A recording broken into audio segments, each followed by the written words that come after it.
Good evening, everybody. Once again, welcome back to Hangin Bangin, Artist on Lockdown, where each week we feature some of the biggest names in rock and roll music, behind the music as well. I'm Ron Onesti, your host, along with a couple guys I'm going to introduce to you in just a minute.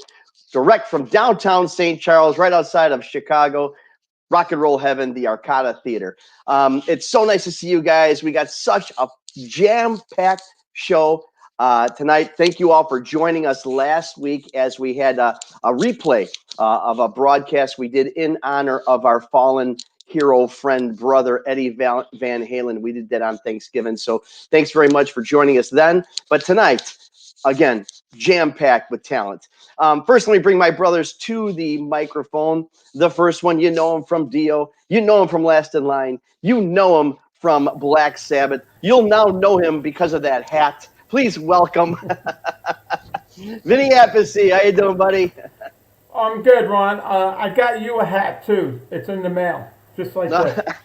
But is it twice as big? Is that what you're going? Because it's not going to end there. You're going to throw me a shot. I know it. No, it's a stick-on hat. It's not a real hat. It's stick-it on. Because Ron always has stick-on shirts like this. I don't know what you're talking about. That's you.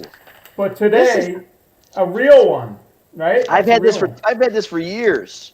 Wow. Rascals and Vanilla Fudge. How about that? Speaking about Vanilla Fudge, and this is going to be a full fudge-packed show tonight because we got a very special guest. But we're going to bring up our brother. I hope you don't mind that I've assumed him as a brother as well. You can have him. You can have him. Jeff Beck, Rod Stewart, of course, Vanilla Fudge. Come to the microphone, oh great one. Carmine Appice. Direct from St. Martin. You're all the way from St. Martin. I'm surprised it works. It's starting to look like it's from St. Martin. Look at the hair. Look at the hair. Today I combed my hair back straight. It's all blurry. It's all blurry. Yeah, it probably is blurry. What's St. Martin? What's happening in St. Martin? What are you doing down there? Well, we have a house here that we have to come and visit a couple of times a year because we rent it out, and we got some renters coming for the holidays. So we haven't been here since January, so we came down for a week and fixed this and that and went out and eaten. Today we drove around the island, went swimming. It's cool. It's nice. Well, I'll tell you, I hope you guys had a good Thanksgiving. We had that night off last Thursday. I got to say, a lot of people tuned in for our rebroadcast of our tribute to Eddie Van Halen last week. It was really successful. That's great. I mean, we got a lot of emails, a lot of texts I got. So I got a lot of emails, people complaining that we weren't live. Well, you know what? It was one of those things where they had all their families together and they around the fireplace, and they went to their computer and they had. But the show was great. Come on. Yeah, it was a good show. Hey, yeah, and your intro was good too. Thank you. Well, don't ask Vinny about it though, because he didn't see it. When is it? I'm very offended. Of course he didn't see it. Santa Drum Monster. What the hell's that? It was the intro. The holidays, festive holiday mode thing. Oh. Yeah, that explains the Rasta cap. Apparently, I don't know what that is. Anyway, listen, guys. I'm taking this off. Fine. See, but I stay Hey, true. we're not on lockdown. I'm going to someplace. I'm going to a party. Everything's locked down here, but can't say. Don't get arrested. What kind of a party? Yeah, as It's long as it's not in Hawaii. It's actually a Toys for Tot thing. Okay, we'll let you go. They're going to have music there. Well, So I here's saw what a we're thing gonna on TV. I saw a thing on internet today. LA's locked down except for certain things like music production, entertainment production, and all that. Yeah, it's all locked down except for that. And if you get too many people in your house, they'll shut off your electricity. Serious? My head's gonna explode. My head's gonna explode. Welcome to California. Welcome to California. Now explains why you're in St. Martin. All right, I get it. Let's go. Let's go. We got a full back bag. to Florida. Hey, let's bring some. We got so many guests. It's probably going to take me the entire show just to introduce them if I spent the time on their accolades. So I'm just going to. Normally we bring them one at a time. I'm going to bring them all on one at a time. Of course, Ben. So help me out here. First of all, This guy, he's a European cousin. He's a Greek cousin. You know him from, of course, Alice Cooper. You know him from Guns N' Roses and so many other things. I can't wait to talk to this guy. I'm a huge fan. Let's bring Teddy Zigzag to Hey, Teddy. Teddy. I'm locked down. I can't get out. I'll come get you, Teddy. You'll get arrested. I know. That's right. I'll risk it. You're worth it. Where are you, Teddy? I'm in the San Fernando Valley in Vietnamese, as my wife calls it. Van Nuys. Very nice. Yeah, I know it well. Teddy, you had all this time off. You didn't have time to arrange the bookcase behind you. Put little. Put them down. I don't even know what's back there. I don't even turn around anymore. Are you having a garage sale this weekend? No, this is in my office. I can't even get into my garage. There's so much gear in there. It's all so much fucking gear. It's like, well, that's it. You know, Yeah, I would and you got- love. Can you imagine what your guys? I mean, you guys who have been entertainers for years and decades and years, what your junk drawers look like, what your closet floors look like, what your garages and attics look like. Amazing. my wife goes, do you really need this? Do you really need 3 D3s? Do you really need 7 organs? You know, it's like that kind of shit. Like, Teddy, you only need 1 organ. well, that's what I'm told. That's what I hear. Your kidney. All right, come on. We got business to take care of. You gotta bring my real heroes on, for God's sakes. Come on, I've been waiting for this. All right. So This is an honor for me to be included with these 2 guys. Well, let me tell you something. Speaking of honors, I say this every week because I hate, as Vinny knows, I hate to give him compliments. But being with these guys every week is an honor for me. And there's 2 things I love every week. Is number 1, I get to be with those 2 guys, my brothers. And number 2, I get to sit through one of the best songs in history, our opening song. And I get to hear "Set Me Free, Why Don't?" in our opening every single week. I sincerely love it. And let's bring to the microphone vocalist, B3, founder, one of the founders of Vanilla Fudge. Let's bring him, Mr. Mark Stein. Yeah. Hey, how you doing, everybody? Hello. Great to see everybody from down here in Florida. All right. Yeah, We're all over the place. How close are you to Carmine's Florida house? Say what? How close are you to Carmine's Florida 30 house? minutes. 30 minutes, 40 minutes. Yeah, Very close. probably about 50 minutes, yeah. But Mark said he's moving now. Yeah, once you move to the neighborhood. A little When I heard further. that, I Further out. stayed up in Orlando. You know? Right. We got another We guy. haven't We're been gonna, able to get together. I mean, with this pandemic, it's just been really scary. And it keeps spiking. And, you know, I mean, yeah, it's just been a crazy time. I mean, we haven't played live, Carmine, since the Iridium, which was last November, right? Well, last November, a year, yeah. A year. And the last gig I did was with with Vinny, February 9th was the last gig I did. February. Coming on you. Yeah. And But you know all- what? The next guy that's coming on actually just played a gig recently. You could ask and I him can't about wait to talk to this guy. You know, you talk about legends, you talk about icons, and you know the really cool thing about this guy is that we've been doing this show now for 6 months, and I can't tell you, Carm, right, how many times this band and this guy specifically has come up as being so influential in the careers of so many people, much like Carmine Appice. But let's bring him. I call him Uncle Felix of all the times I had the opportunity to work with him. Please welcome from the Rascals, Felix Cavaliere. Hey, guys. Woo! Hello, Uncle everybody. Felix. there it is. How are you? Hello, everybody. Yeah. Well, Good to this is see you all. crazy. Smiling face. I like to see them smiling face. Well, this is a Hammond B3 All-Star team if I've ever Yeah. seen one. Oh, my goodness. how cool. Hey, here's one for you. Teddy bought Mark Stein's Vanilla Fudge B3. Aha. Really? I got a better one for you. If Ben is listening, could you put up a couple of the photos so I could show the guys? There you go.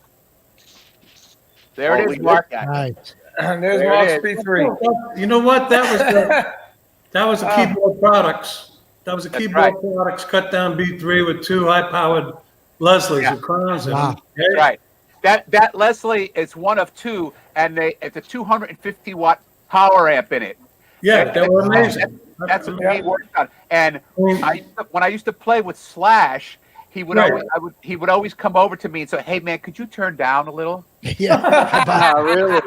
the stage vibration was like incredible, right? It's unbelievable the power that the whole setup. I went to Mark was kind enough when he was selling it. I went to his home. There it is from the Yeah.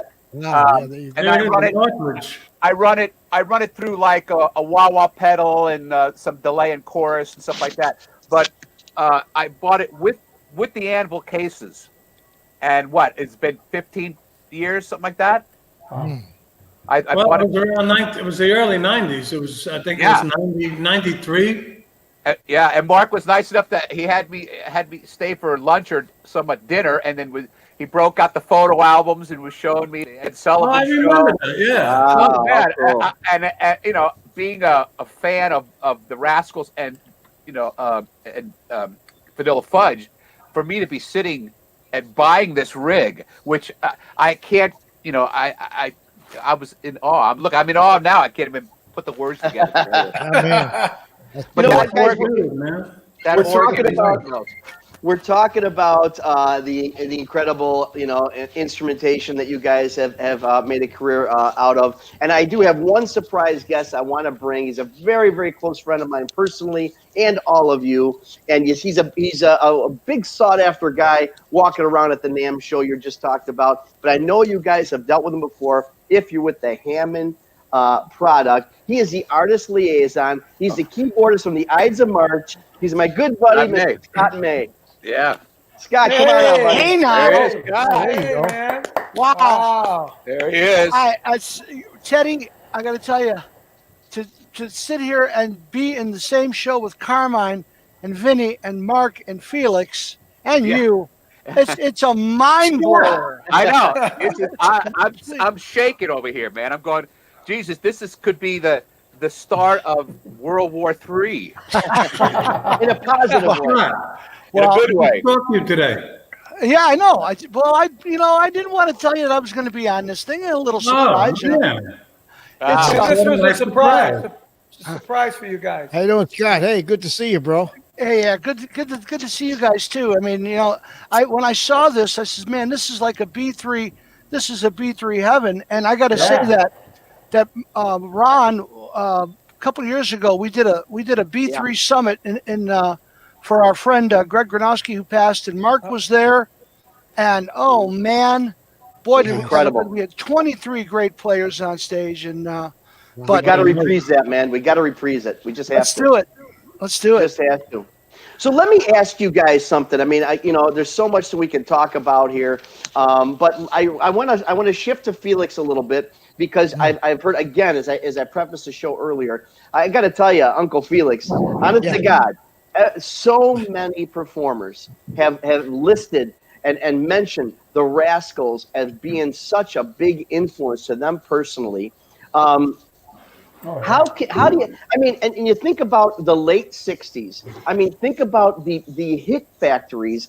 Being a part of that, you got you guys who in 2 years the Rascals had 9 of your top hits come out. Vanilla Fudge has got 5 albums come out. Your buddies, the Buckinghams, have all 5 of their top hits come out in 1 year. I mean, all in those 2 years. I mean, what was it like then? Was it just a complete hit factory that they kept pushing and pushing, like they pushed Mickey Rooney to put out movies back in the 30s? Yes, because in those days they really wanted you to do these 2 albums a year. Mm-hmm. I mean, we worked in those days. That was hard work. And then, as time went on, the artists started to really take much and more control. And then it got to where they're doing an album every 2 or 3 years. See, like that was very different. From, of course, they milked each hit on the records, on the LPs. But I got a good B3 story. Can I guys tell you a B3 story? Absolutely. It's a little weird. Okay. So I see that cut down, that beautiful cut down that you guys had there. You know, that The cut Bill down. Beer. I had this guy. He was from Newburgh, and he collected. He had Hammond organs, and the interesting thing is his parents, they had a funeral parlor, and down in the bottom he had all these. He says, "Look, I got an organ that my sister, who was a nun, had in the church. It's gorgeous. It was a C, you know." And for those who don't know what the C is the big monster you see when you go to church, and it's got like all the wood. So it weighs like, anyway, he says, I'll cut it down, you know. So he cuts it down. He puts it in a little rack like you saw over there with Ted and Mark. And then he calls me up. He says, you know, Felix, I got something I can add to it, you know. Now, this is true. He says, you know, when we do the cremation, the crematorium there, the handles don't burn. I got hundreds of those handles. Would you like me to put some on? I says, no, that's okay. Thank you. It's all right. That's funny. So now tell that would me, be in style. That would be it would be in now. style, like it jewelry was almost. great, but never mind. Can I just chime in here about Felix for a second, guys? That's where I was going, Mark. Absolutely, please. Well, let me tell you, I mean, when I was about 18 years old, I was playing in a band, you know, called Rick Martin and the Showmen. And we were playing clubs like the Wagon Wheel, the Peppermint Lounge, the Headliner in New York City. And, you know, doing top 40 music and just learning the streets and getting our chops together. And we heard about this band called the Young Rascals, who was killing it at a place out in Long Island called The Barge, right? Yep. So, you know, there was such a buzz going about this group, and they played. I went to see them, and they played at a discotheque called the Phone Booth. Yeah, I was Right? there. If anybody remembers that, Felix remembers that. I remember that. So here I am, like 18 years old, and I was a fan of Jimmy Smith. I was listening to some of his records, but when it came to rock, I never really heard, a B3 organ in rock like that. So when I went to see the Rascals, I was so blown away by this band and Mr. Cavaliere just singing, playing bass pedals and soulful singing, and it was unbelievable to see a band like that sang like that. And with Dino Danelli killing it on drums and Eddie Pagani, frontman, Gene, chugging the rhythm along. But I went and saw Felix. I went and saw you every night that I could. Cool. I got my Scotch soda, and I sat right. You were on stage right, and I was right underneath your Hammond, and I was like in awe.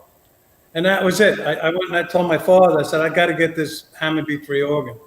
I just have to find a way. You got to help me, So that's how it all started for me. And how'd you get it? How'd you get that organ? Well, he put a down payment on it for me, and we got the Hammond in a place in Elizabeth, New Jersey. And we had it delivered to Tim Bogert's porch in Richfield, New Jersey. We put it on the porch, and I used to go over there when we had the band of Pigeons before Carmine joined us, and I just started, learning how to play it. The drawbars and the dynamics of the whole instrument, but that band. When I first saw my first one, I had that same feeling. I was a friend of mine invited me to this club up in New Rochelle, and actually we were underage, and I walk in and it was a black club, and there's a trio there called the Mighty Cravers, and I heard this guy playing organ, singing, hitting the bass. And then, of course, there was a sax and drums. I couldn't believe it, So I know exactly what I could not believe all the music that was coming out of that instrument. You know what I'm saying? Mm-hmm. And that's why, when Scott and those guys, the Hammond people, I don't even think that Mr. Hammond knew what he created. And I'm sure Scott can fill you in on that when he created this box, because he was an inventor, I believe. Am I correct? He was a very creative man, right? And he didn't want any popular music to be played on his instrument. He wanted sacred music and pop music of the day, which meant like Stephen Foster and stuff like that. And it wasn't until '39 and when Don Leslie invented the Leslie and the Fats Waller and those guys took off. But it was Mark and you, Felix, and you guys were the ones who put the B3 on the map. You know, I mean, when I was younger, the first bands I listened to were the Rascals, the Fudge, and you know, I mean, you guys, to hear a B3 played like that and see it on TV, like on the Ed Sullivan show, man, you guys still do it. You guys are better than ever. Yeah. I know that's crazy. a scary You thing. know what's funny for me? I was at the phone booth as well. Right. I think I told Felix this. I played a couple of years ago. I played with the Rascals for I don't know however many gigs it was, and we had a ball. And you know, Dino I knew before that. When he played the Metropole with Gene Krupa, and when I heard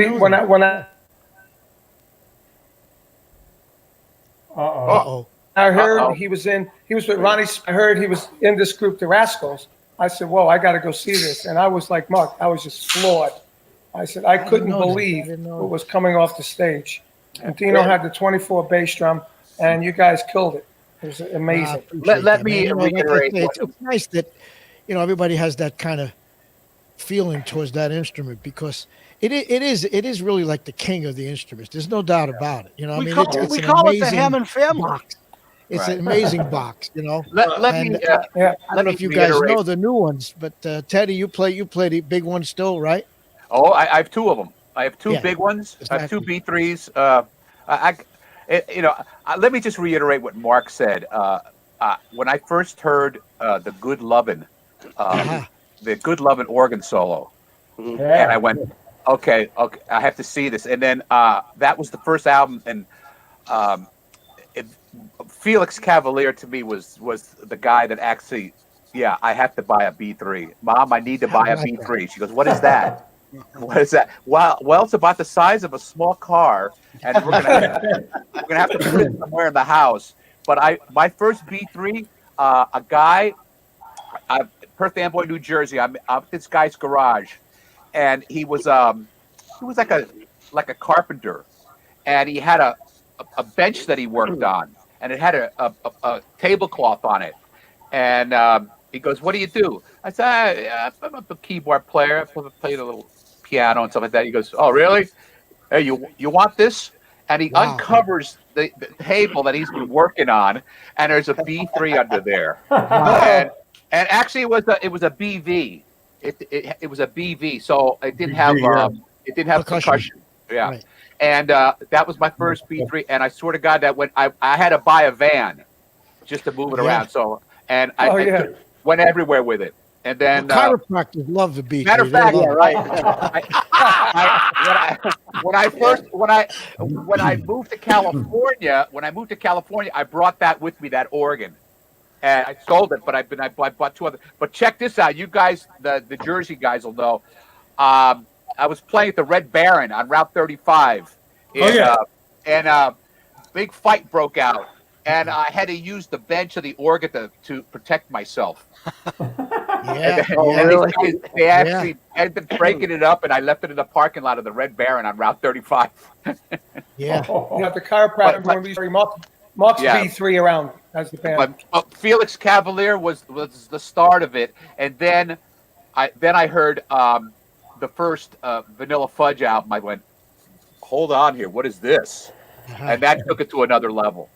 Right. So it was these two guys right here. If I could touch. My pecker's getting hard right now. But the thing is, we all need drummers. That's the problem. We all need these guys over here in the back. That's right. That's the problem. It's no good. You had some good ones. You had some good ones, right? Great ones. Yeah, there's a lot of good ones right here too. Yeah. You know what, Felix?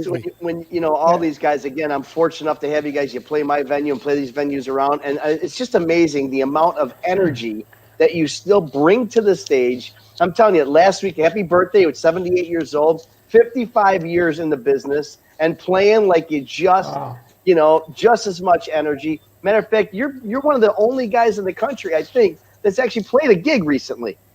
Yeah. It was, believe me, it was. I heard about it from Benny. Benny. This casino out there had an outdoor venue, and they were doing it all the way till October. They did it very well. They spaced out the audience. It was they took your temperature for everybody when they came. It was really fun. It's called Pala, Pala. Oh yeah, I live near that. I guess it's an Indian reservation casino. Yeah. It was fantastic. Oh, yeah. It was fantastic. Oh, that's near good, you, I Vinny. mean, we all played Yeah, tremendously. yeah. All the Indian casinos are down here. Yeah. You guys, I tell you, it was beautiful, man. It was right in the mountains, and God, if taxes weren't so high, I might even go out there. Yeah. We're talking a little bit about history here, and then I've heard some of the stories of some of your guys' personal origins. The accordion. I mean, was that like a big thing for you guys just before all the P3 thing? For me, it was a big thing. My dad, There you go. God rest his soul. My dad wanted me to be Dick Cantino and wanted me to be Myron Florin from the Lawrence Welk show. Lawrence Welk show, absolutely. Yeah, so when I was about 9 years old, you wanted me to play the accordion. So I started taking some lessons, and I just couldn't discipline myself because I was born with this natural ear.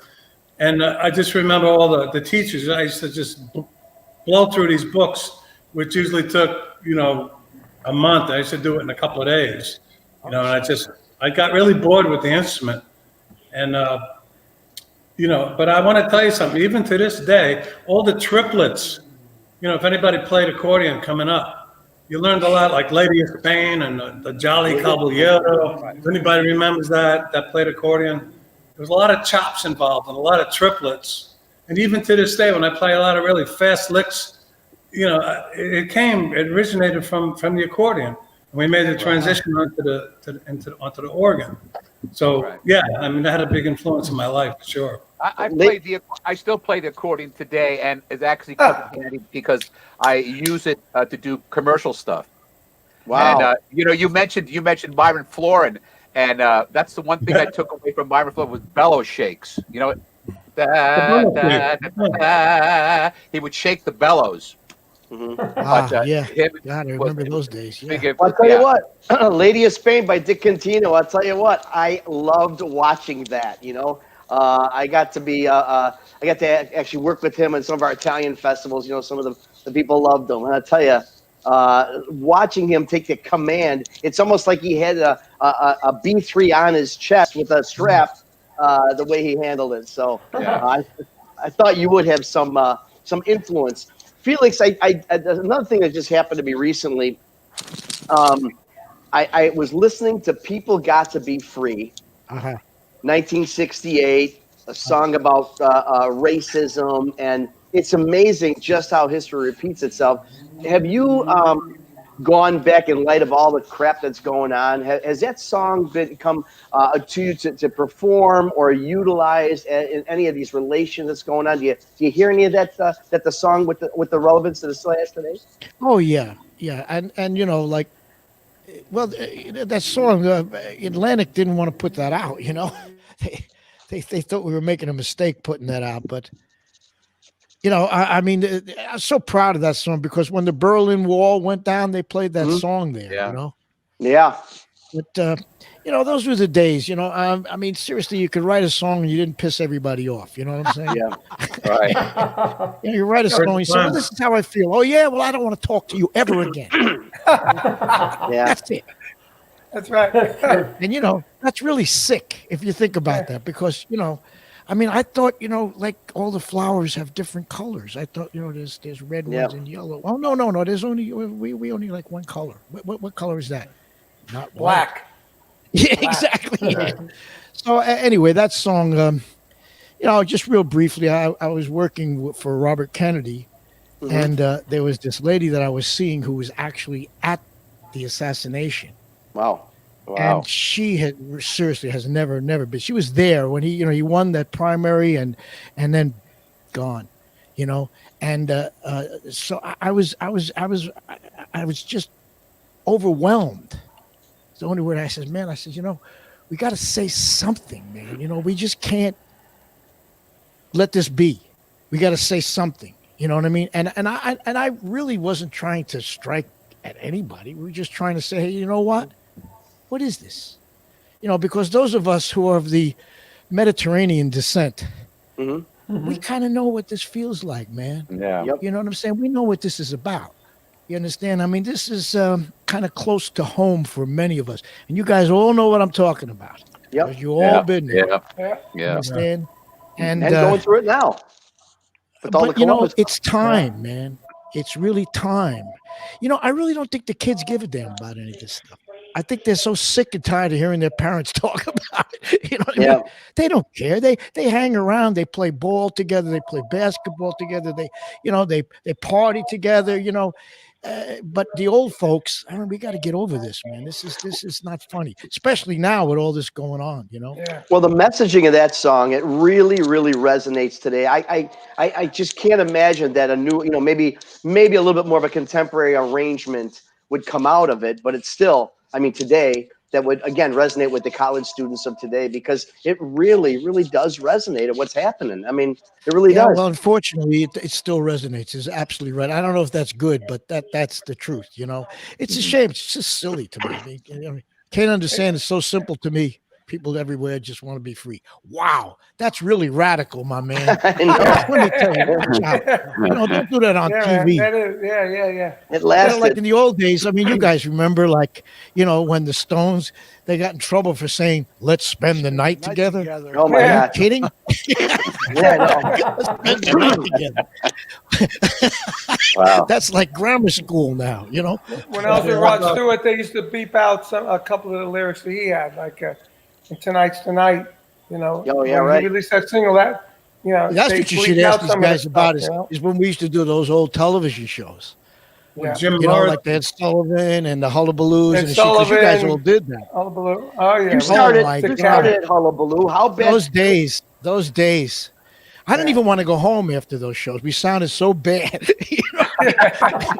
Because, they didn't have nowadays you go on, they got like 24 tracks, they got 48 tracks, they got They got digital. monitors. They have monitors then. I know, but in those Hey, days, Felix, oh what my was it God. like playing? What about playing gigs with no monitors? How about that? Oh, yeah. In those days. How about Playing basketball in an arena. courts? You guys remember basketball courts? Yeah. I got an Playing in an interesting arena, no story. monitors. I got an interesting story about the Sullivan Show when Vanilla Fudge played the Sullivan Show in '68 the first time. Felix was Yeah. talking about they didn't know how to, get the sound right for a rock band, and you're right. But we were really lucky because we had this English sound guy after our first tour in Europe. We brought him back with us, and when we did the Sullivan Show, he went into the sound booth and weren't good. supposed to because it was all union. All union, absolutely. Yeah. But somehow he got in there, and he was great. He used to mix the band live, and he got in there and he helped them mix our sound. on his own. He told them what to do. Yeah, but how'd you get away with it? That's pretty cool because that was not. And I'll tell you, the Wow. sound was like really, even when in retrospect, it really was smoking. Everybody was like, that was Yeah. the You know what? first You know how It we was did so it? hard, you know. Sullivan He Show, didn't- that was a he- big factor. He didn't touch anything. He just told them what to do. We need Oh, more yeah, top yeah. end. Bring the drums up here, the organ up here. Okay. He just You told them what Whatever to it do. was, it worked. Yeah, it was People working. got to understand what that was like. I mean, literally, you practiced. You went to rehearsal 7 days for that show. Every morning you went. Right. Saturday night you did a Yeah. complete show in front of an audience with no television. Yeah. Sunday night you go on stage. Now those of us Live. that were in the musical part of it, we did the beginning of the show and the end of the show, which lasted about what? 45 seconds, whatever it was, So what we used to do when we came home, Eddie used to come home with all that energy because, we used to playing 2.5, 3 hours and wreck our apartment. He had all this energy, boom, we throwing everything all over the place. But those were fun days, man. We used to have a good time. You guys know, man, those were real days. And I then really- your record would zoom up the Billboard charts like 30, 40 points with a bullet because of all the exposure. Yeah. The Right? great thing about having the 50 great thing about having people. What do you Wow. say? 50 million people. Without Yeah, social media. yeah. Oh, social media. The great please. thing is that we can still watch that stuff. Yeah. The films that Ed Sullivan, the Midnight Special, or Don Kirshner's Yeah. rock concert. Kirshner. Well, mean, that those- was the first one. See, Don Kirshner, when that came along, all of a sudden, the sound really because he was using a whole recording studio. Right. Yeah. That was really cool. Yeah, And was, you know, that's what we have to gauge how great that era was. Oh yeah, Absolutely. You know, when I watched the Rascals and Vanilla Fudge on Don Kirshner's and you know I'm blown away. I'm going, listen to this. You can only imagine, you know, all the guys from there. those days. I mean, you know why we didn't have auto tune. Yeah, right. You know, we didn't have quantizing either. You know what I'm saying? Yeah. You know, and if you couldn't do it, go home. That's right. Yeah. That's We right. used to start our show. I'd hit an E on the Hammond. The show would start. Remember, Carmine? I'd hit an E, and Vinny Martell would start tuning up, and Tim Bogert. Everybody was just tune up until we got into this big crescendo, and then we do this big crescendo all the way down right into She's Not There, and it was. That's another gift that God gave Hammond players. Getting in tune and starting the show. That's another gift. We don't go out of tune. Yeah. We're always in tune. Ding, ding, ding, ding, ding, ding, ding, ding. You know what I'm saying? Always in tune. Unless the power wasn't good. Oh yeah, and that happened. I got another story for you. Okay, let me check it. We should do that again. That was so cool. We were doing this all-star band. You know, we had Billy Preston. We had it was a takeoff from the Ringo Star tour. You know, we took that and we brought it to this airline, Northwest Airline. So he had us working in Kansas City at a zoo.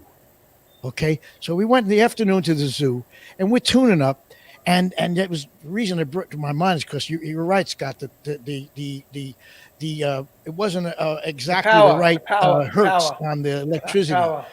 All of a sudden, this guy comes running up because we're getting ready. We got the organs, we got the drums, and he goes, "Please, you guys got to stop. Why? The elephants are getting really pissed. It's their friggin' lunch hour. You're making too much noise." I said, I thought I had seen it all. Elephants actually charging the stage. Seeing it all, Mark, I don't know. I know I'm putting you on the spot here, but each week, I get to share the stage here with Carmine, and he, so many people say, "Oh yeah, what an influence Carmine Appice has been to their career." But you got me some kind of a juicy backstage story about the Saint Carmine that everybody loves so much? Good question, Juan. Yeah, good question. You want me to tell you a story about what? No, I didn't quite hear that. About Saint Carmine. Oh yeah, Saint me. Like a behind-the-scenes story that you have about me that nobody else knows. Oh, do you really want me to reveal this? I really do. I really sure about that? I don't. It's always positive. Hold on, I'll be right back. back. We should leave. Oh man. Well, I don't know. What comes to mind is when the cops came after us when we were doing a show because we didn't fulfill the contract sometime around 1968, right? And you Tampa. You were running from the cops and you grabbed me. So we gotta get the hell out of here. We're gonna get locked up. Do you remember something like that? You remember that story? Yeah, is that when we went to the Tampa airport and hit out? We were after us. I mean, that was crazy. And then Tim Bogert and Vinny Martell, they took off somewhere else, and we went another way because they were all out to get us that night because we went off stage too early. And I don't know what happened. That goes back in the archives with our management records, but that came. And we got on the plane and we got the hell out of there. Yeah, we did. I think what I'd like to do is you should do a show about all the backstage things Absolutely. that happened. Well, that would make a hell of a book. That's what this is. That's what this is. Yes. I'd like to make get a hell of a book, I'll tell you. I'd like to get the You Keep Me Hanging On Mark's book and stick it Carmine's book and just compare notes. Yeah. That would be funny. Hey, Zigzag, you were talking about clips that you saw clips of these guys. Well, I got to tell you, one of my favorite clips is your 1992 GNR tour in Japan specifically when you did that harp solo. I got to tell you, one of my favorite things to watch. Bad Obsession.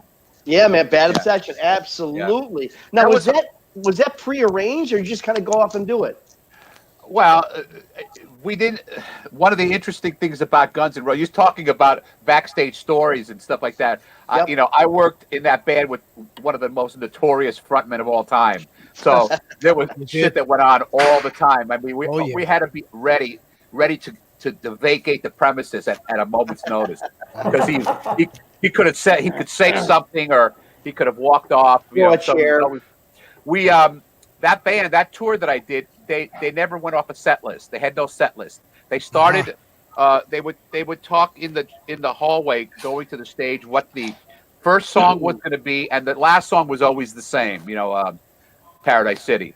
But it was never a set list. So you went off of what Axl said in his raps. In between each song, he would talk. If he talked about the press, you knew you were going to do double talking jive. He would say something about somebody else, and you knew you were going to do this. But the song that I played on Bad Obsession, it was he had nothing to say about it. So he would just say, he would call me my name. The whole zigzag thing came because he asked when I joined the band, "Who's the new guy?" And somebody said, "The guy up there that looks like the zigzag man on the papers package." And that's how the name came about. And I didn't smoke pot or anything. I just happened to look like that guy. And he would call my name out, and because it's Greek, he never could figure out how to say my last name, which is Andreadis. So he called me Andreadis. So he called me Angry Anus. Oh man, Angry Anus. So he would do this. He would do this intro. Let's bring out. Where's Teddy Zigzag Angry Anus, the big bag? Oh my God. Yeah, and that's how I knew we were doing Bad Obsession, and then we would just go into it. But that was one of the highlights of my career, being introduced to the world that way. Well, I tell you, the highlight was your performance. I mean, as obviously you're a great, obviously, keyboard and guitarist, but the way you handled that harp, man, was really Thank something. You. Even had slaps going. I consider myself an organ player first. Sure. Let's not diminish that. Of course not. I always, whenever I could get a keyboard set up, I'll always make sure that there's an organ in my setup. But that harmonica solo was I can't think of his name now. Michael Monroe from Hanoi Rocks. He did it on the album, and when I got hired to do the gig, Slash knew me from my blues days at the Baked Potato, and he goes, "Well, let's just get Ted. Ted plays harmonica, and let him do it." And that became one of my staples. But it was funny because where we played, depending on how good that solo was, if we played at Mile High Stadium in Colorado, Denver. I literally would have to get oxygen right after. Right. It was so very, very scary because that type of, because I played harmonica through the whole song, not just on the solo. It was the whole song. So it was tough. Now we all need oxygen. I know. Yeah. Right. Felix, I don't want I remember playing a gig in Vail. With Dave Mason's band in the late 70s. And we did a show in Vail, and it was like way up high. And I remember turning around to Rick Jagger, God rest his soul. He was the drummer in the band, and it was about, we did like an hour, 45-minute show, and about an hour in, I'm feeling the energy starting to diminish. I'm turning around and look at him. Everybody's starting to get short-winded because of the altitude. You got to hang out there for a while. Your lungs get used to it. So that just came to mind talking about that. So it's pretty cool. Talking about altitude gigs. Me and my brother Vinny were supposed to go to South America and play. Where was that, Vinny? 15,000 feet up. La Paz, Bolivia. 14,000 feet. Yeah. 14,000 feet. So I just got back. I went from New York to Miami, and then my doctor said, "I don't know if it's good for you to go do this. I have these nosebleeds going on, all this weird stuff." He said, "I don't know if you should go play 15,000 feet up." So right until I was supposed to get on to plane in Miami, my doctor called me and said, "I really don't recommend you going." So I didn't go. I didn't go. And then Vinny went, and he told me they had oxygen there and everything. Right? Yeah, but all the tanks were empty.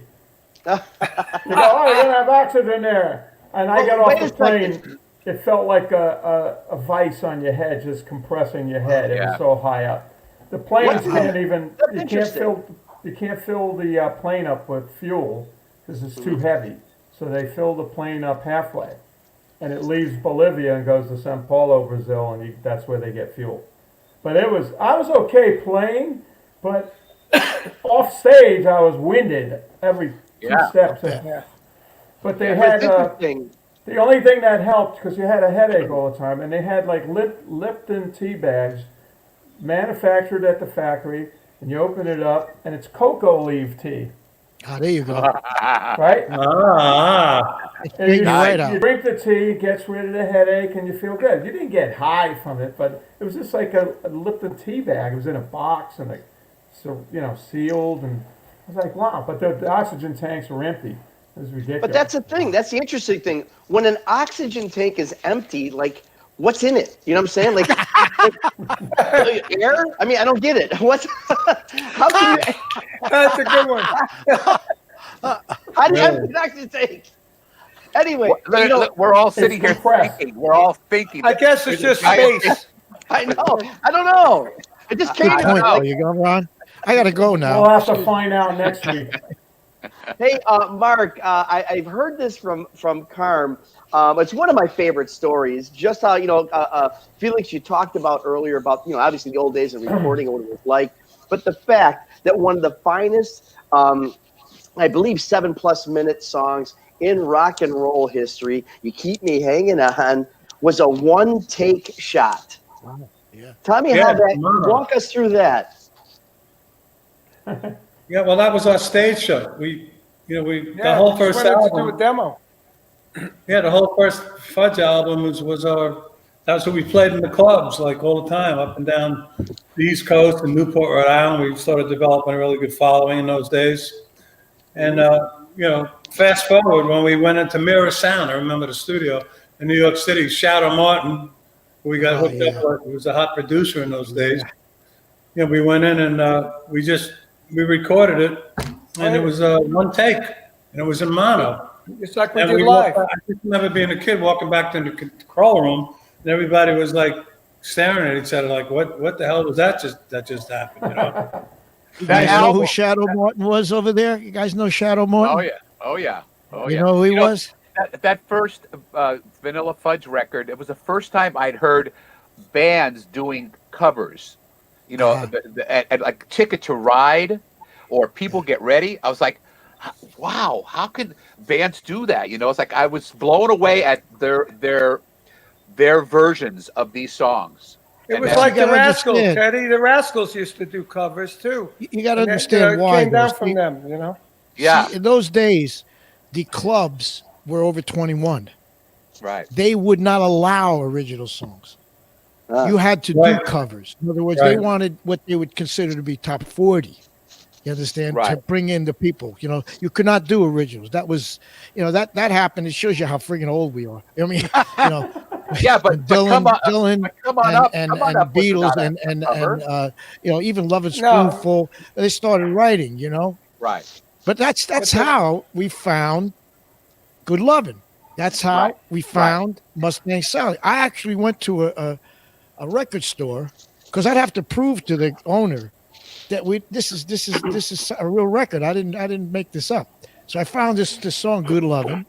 It was done by a group called the Olympics. Yep. And it was done like a cha-cha. So when we took that in and we played it, it was legal. And then also Mustang Sally, same thing. I heard it was I think it was the B side of Falcons record. You guys did Midnight Hour. Because they would not allow you to do your own songs. That was not the way it was. And then we just did the same thing. No, that was original. Yeah.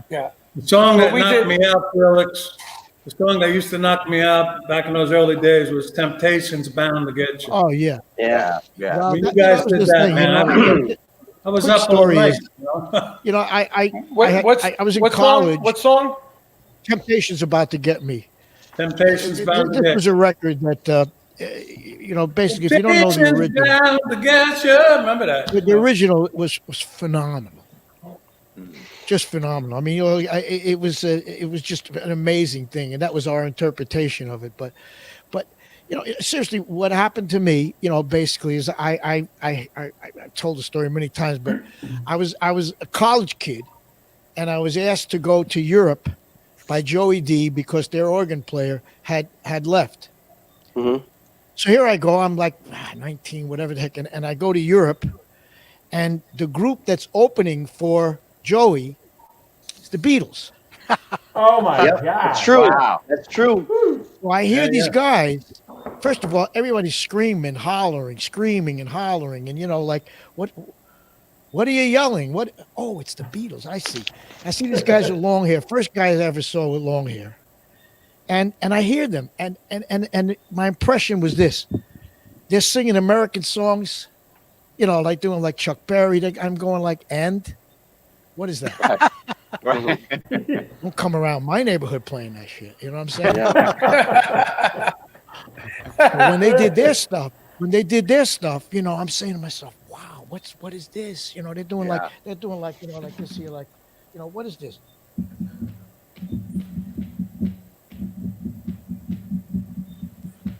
We can't hear Kind it. of throwing the beat We around. Can't a little hear bit. it. We couldn't hear What that. is that? We Oh, can't that's hear it. okay. You're better off. You got the headset So I on. decided, I said, man, I thought they were really a singing group. Seriously, I thought they were more of a singing group than an actual, orchestra musicians. So I said, how about if we put a group together, got good singers and good players? That's the whole key. Yeah. That's what Is we that did. That's what I tried to do. Carmine, is that where, obviously the Fudge covered several Beatles songs, and is that where Out Through the Indoor came about, just as a salute? Well, we used to, first of all, the Revolver album was very important when we were when we were learning to play songs, and that really evolved. And we just used to take lyrics and wrap the mood of the song around the lyrics. Like, you keep me hanging on, people get ready. Gospel, Eleanor Rigby was very eerie and very churchy. Mm-hmm. Yeah.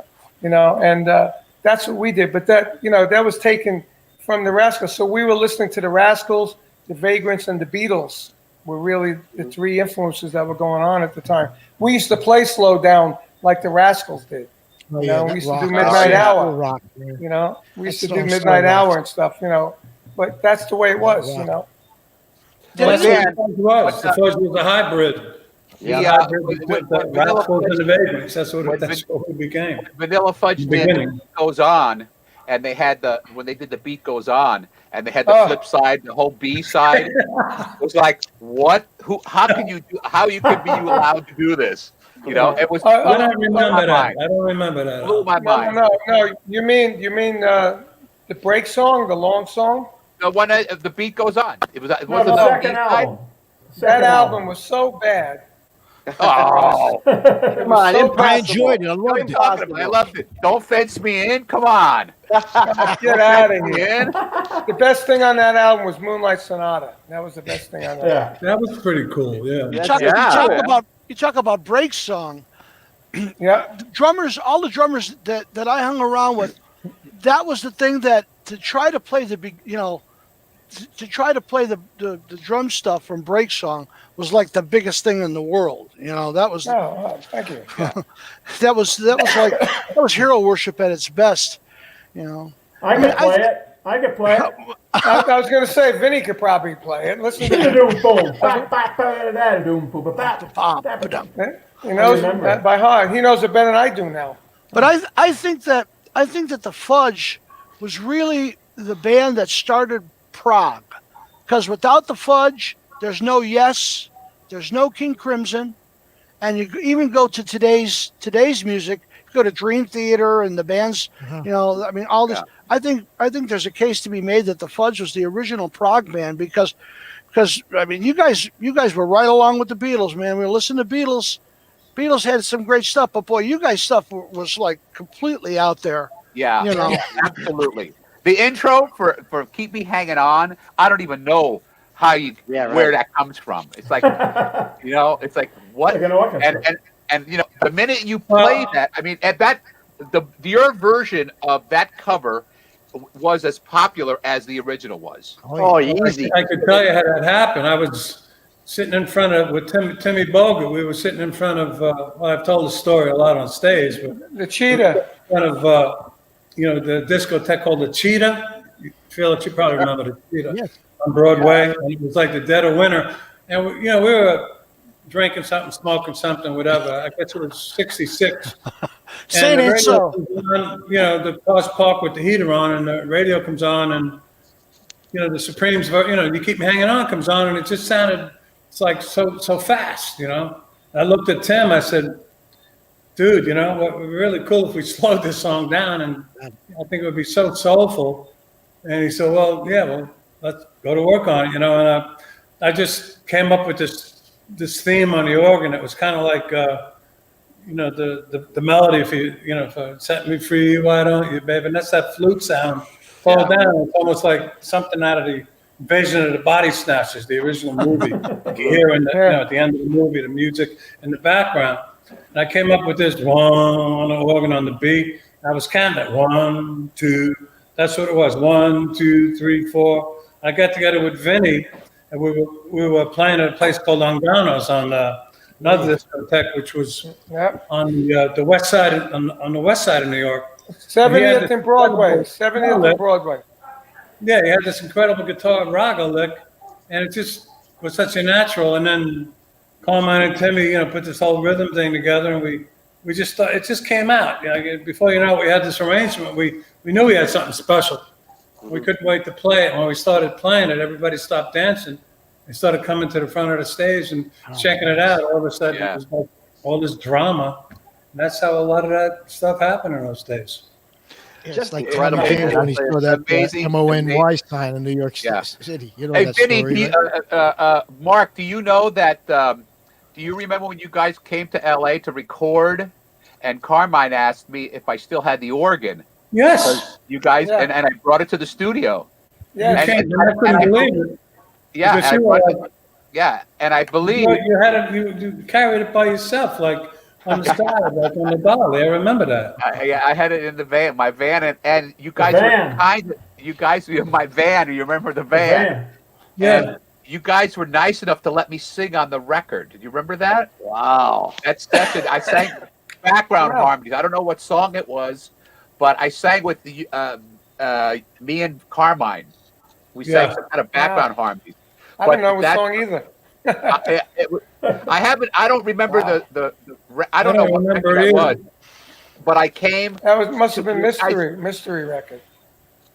You came to Van Nuys to rehearse right around the corner from where I lived, and I came into the rehearsal hall before you guys went to the studio. Oh, that was the Zeppelin record. Yes. That's right. And you asked. Yeah, you asked for the organ, and but I came to the rehearsal and sat there and watched the four of you, and I'm shitting myself, going, I can't believe what I'm seeing here. I can't believe I'm watching Vanilla Fudge in Van Nuys in a lockout in Van Nuys. Yeah, but it was and then I brought it to the studio. Yeah. I thoroughly recommend, if there's a chance ever, if the Fudge is playing a club. Like I saw you guys at the Funky Biscuit in Boca, and in a club in a small room, man, wow, that's just it's a mind-blowing experience. Hey, with the Rascals, you had to see the Rascals in a small club. Exactly. It was a tight started with the Rascals. Town. Started with the Rascals, moved over to. Well, we had the two Leslies. You see, that's the oh yeah. One on this side, one on this side. The whole room is like. Yeah. Remember, they didn't have a bass player back then, man. It was just Felix playing bass pedals. I got a great Hammond story. Doing the whole thing with the rest of the band, which was was incredible. It's interesting. You guys talk about, you're influenced by this, you're influenced by that. How music transcends and each kind of generation picks up from the last generation, and they nurture it. The first guy that I heard really on an organ was Jimmy Smith. You know, Jimmy yeah. Smith. I heard this. I said, "Oh my God!" Right. You know, well, he did this thing in one of his records. I can't remember which one it was. It may have been Virginia Wolf, but he took his hand on the organ, and he just went. I don't know if you guys remember that. And he went all the way up, like he held his hand down. And he went. The wind up. Yeah. You know what I mean? All the way to the top. Yeah. Okay, so now I took that, and we used to do a song like it was called "Cute," and it was like an instrumental. Yeah. And I took my hand at the bottom, but I did it on 2 manuals. See, I did it like bottom and top. Okay, now here's how the story goes on. So we're working in England, and Paul McCartney comes to see us. Now, of course, we're doing our best, right? Sure. The next thing you know, you hear, "I like to turn you on." Oh, wow. So we got to find out where Jimmy Smith got that. Yep. Yeah. But That's guys, true story. That was Mark's thing with us. We called it the wind up.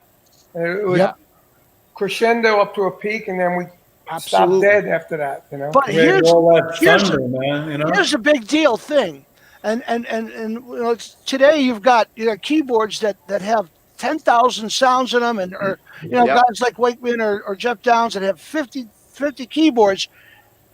The Fudge and Felix went on stage with a Hammond organ and nothing but. That's right. And you never got sick of it. You never went, man, that's boring. Right. Song after song after song, it still sounded good. You guys Full, got everything out full, and it was like an orchestra, man. It was like an orchestra. You don't need anything more, man. Well, You're right. Still around. I'll tell you what. I think you guys, Scott, you've even tried to play it. At my old theater, going back to that. We've got that old, those pipe organs that started in, the 20s with the silent films. I still get a lot of that sound, that big wooden sound. That the B3 has. We had we did a festival show. We had Greg Rowley on stage. It was packed, and the freaking B3 itself went out. So we had the backline guy, and the only way we can get the B3 to the stage is walk it 6 guys above their head, like freaking casket style, walk it right through the front in front of people. It was great. It was like an homage to a dead freaking B3. Hey, Felix, and we're going to have to wrap up in a couple minutes, but you know what? All of you guys have experienced a certain amount of reunion kind of thing. And you guys were famous for this last go around, this last big reunion that you guys did for a little bit, and not getting in all the crap or whatever that may or may not be with these kinds of things. But was there ever a moment when you and Eddie and Dino and Gene got that feeling, looked at each other like, hey man, we're 16 again? Did you get that feeling at all? Musically, yes. Yeah. Yeah. Unfortunately. That's what I meant. Good answer, Felix. Good answer. I mean, seriously, you guys know, Scott, all you guys that have been in bands, Ted, everybody, there's something to be said about a certain group of people that play together that have something special. They may not be the best at their instruments, but there's something when those people are together that's great. Right. And that happens. Man. And that happens. You gotta sometimes you gotta just like let it happen. But it's there and it's real. And so yes, that did happen. And the audience knows it. We feel it. We see that everybody knows it, including us. And we look at each other and go, but anyway, it sounds good. Well said, dude. Well said. Well said. Well, guys, well said to all you guys. Vinny, Carmine, Mark, Felix, Teddy, just everybody. Scott, thanks for joining us. Last second surprise. You guys are unbelievable legends, icons. Thank you for the music that you've given all of us, man. Honest to God, on behalf of everyone here, thank you. Hey, Ron, I got to put a plug in. Thank you. Because otherwise I can't talk to my manager. Go ahead, TV, StellarTickets.com, December 5th. We're going to try a live concert, see what happens online. So where are you doing it from? Are you all together in one room? We're doing it from Nashville. Yes. Hey, Nash Vegas. I like that. Yeah. Vegas. True. Okay, Good sure. place.